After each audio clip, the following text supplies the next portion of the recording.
Footsteps Outside My Door by Grace Omega. A few weeks ago, someone stood outside my bedroom door all night. I live alone. I went to sleep that night as normal. I got a pretty good home security set up after a break-in years ago, so I never worry about burglars. I slept soundly until 3:30 in the morning when something woke me.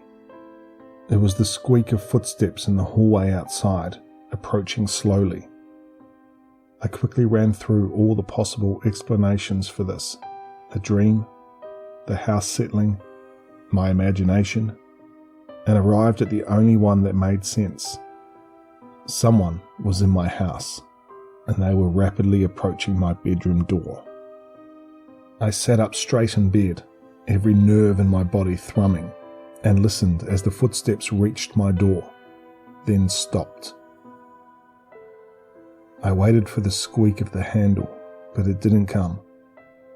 I could hear the subtle shift and creak of the floorboards indicating that the person was standing right outside the door. But for some reason, they didn't open it. "Hello?" I said, my voice trembling. There was no reply. I very slowly and carefully stepped out of bed, then ran to the nearest piece of furniture, a heavy chest of drawers, and hauled it in front of the door, certain that it was going to fly open at any moment. With the door secured, I turned on my bedroom light and peeked through the keyhole. I couldn't see anything. The hallway outside was too dark. I considered climbing out my window, but I didn't fancy being out in the night with 2 sprained ankles.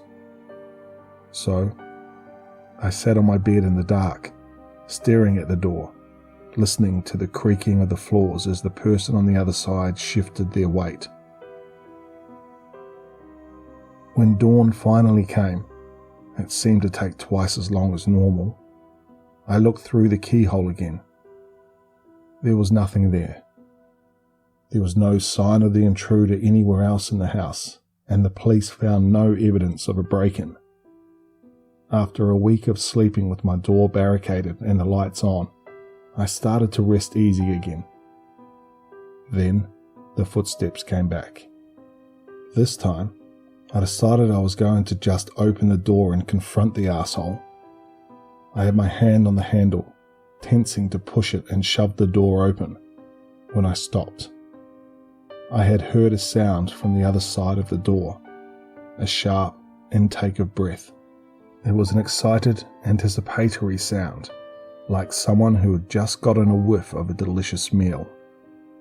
I slowly let go of the handle and backed toward my bed, sick with fear. It was waiting for me to open the door. Whatever it was, it couldn't or wouldn't enter my room, so it was waiting for me to come out. That was the last straw. The next day I decamped to a hotel, resolving not to set foot in my house again until I figured out what was stalking me.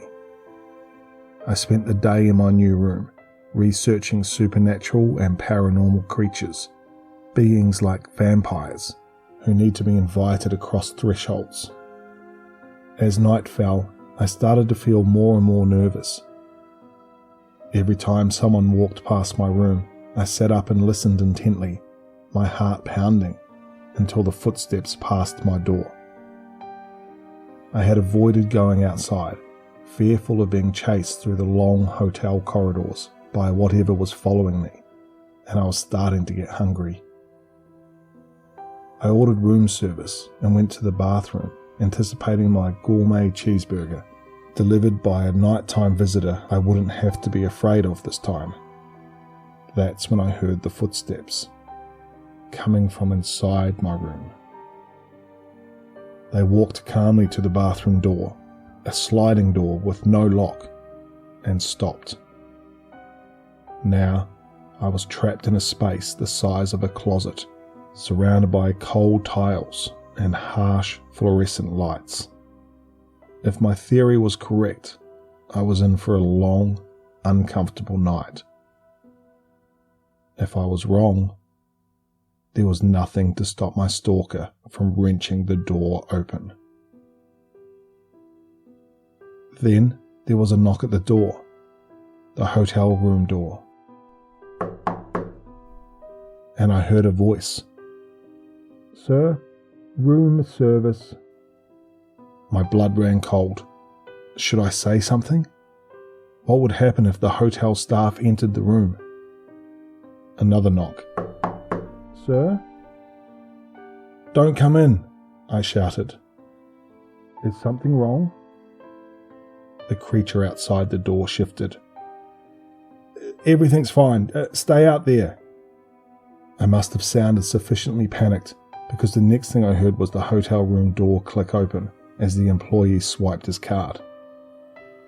"Sir, is everything—" I heard a gasp of horror, then pounding footsteps as the creature sprinted at the employee. The tray clattered to the floor. The employee screamed in terror and then pain. I heard ripping flesh and the splash of blood. I'll admit that I stayed where I was, listening to the employee's dying breaths. A small, guilty part of me wondered if my stalker would be satisfied now. Better him than me. By the time I came out, the police were already on the scene. I only caught a glimpse of the employee's body as they hustled me down the hallway and to a staff room to get my statement. And that was more than enough. There was no sign of whatever had killed him. There have been no more footsteps outside my door ever since. Now, when a floorboard creaks or my house groans in the night, I pull the covers over my head and close my eyes. Sometimes, ignorance really is bliss. I just want to thank Grace and Mega for allowing me to narrate the story. If you like what you heard, head over to their Reddit page and show them some love. I'll leave the link for that in the description below. If you're new here, please consider subscribing, and as always, stay tuned for one more nightmare.